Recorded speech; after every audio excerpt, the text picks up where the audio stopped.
आज हम chapter number 13 अपरीक्षण कर्तव्य मतलब बिना जांच पड़ताल के कुछ भी नहीं करना चाहिए का अभ्यास सॉल्व करेंगे। क्वेश्चन नंबर 1 में है, संस्कृत में उत्तर देंगे। का में ब्राह्मणः कुत्र वसति स्म, ब्राह्मण कहाँ रहता है? उत्तर आएगा आंसर इसका ब्राह्मणः उज्जयिन्यां वसति स्म, ब्राह्मण उज्जैन में रहता है। ख एकदा ब्राह्मणी कुत्र गता, एक बार ब्राह्मणी कहाँ गई? आंसर एकदा ब्राह्मणी नदी गता, एक बार ब्राह्मणी नदी को गई। ग कृष्णसर्पः कुतः निर्गतः, काला सांप कहाँ से निकला? आंसर कृष्णसर्पः बिलात् निर्गतः, काला सांप बिल से निकला। घ कीदृशं कार्यं कर्तव्यम्, कैसे या किस प्रकार कार्य को करना चाहिए? आंसर सुपरिचितं कार्यं कर्तव्यम्, जांच पड़ताल करके कार्य को करना चाहिए। अगा किम न कर्तव्यम्, क्या नहीं करना चाहिए? आंसर अपरिक्षण न कर्तव्यम्, बिना जाने पहचाने नहीं करना चाहिए। क्वेश्चन नंबर 2 में रेखांकित शब्दों के स्थान पर किम सर्वनाम के उचित रूप लिखकर प्रश्न बताएं। ब्राह्मणस्य गृहे ब्राह्मणी आसीत्, यहाँ पर ब्राह्मणी इसमें अंडरलाइन करेंगे और इससे ही हम प्रश्न को बनाएंगे।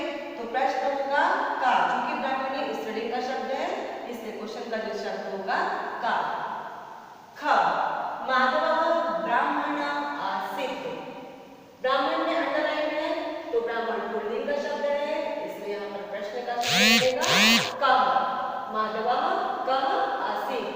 ग नकुलः सर्पस्य खंडं खंडं कृतवान्, सर्पस्य में अंडरलाइन है तो यहाँ पर षष्ठी विभक्ति एक वचन कस्य, कस्य शब्द लिखेंगे। घ में नकुलस्य मुखं रक्तेन रंजितम् अभवत्, रक्तेन अंडरलाइन है तो प्रश्न का शब्द होगा के। अंगा में नकुलः मातरं समाचारं ज्ञापयितुं बहिर्धावितवान्, मातरं, मातरं में अंडरलाइन है इसका शब्द का प्रश्न का जो शब्द है वो होगा कम। क्वेश्चन नंबर 3 संधि करें। क में शिशु प्लस अपि, संधि करेंगे वर्णों की भी संधि होती है तो यहाँ पे जगह शिशु रपि।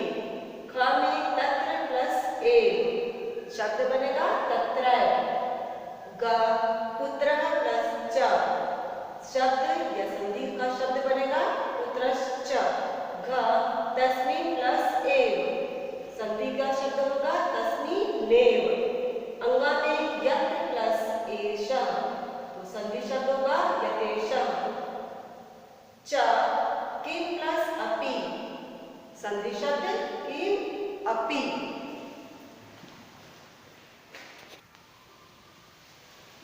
क्वेश्चन नंबर 4 निम्नलिखित शब्दों के अर्थ लिखें और वाक्य निर्माण करें। नंबर 1 का शब्द है एकदा, मतलब होगा एक बार। वाक्य एकदा ब्राह्मणी नदीम अगच्छत्, एक बार ब्राह्मणी नदी को गई। 2 में है बहि, बहि मतलब होता है बाहर।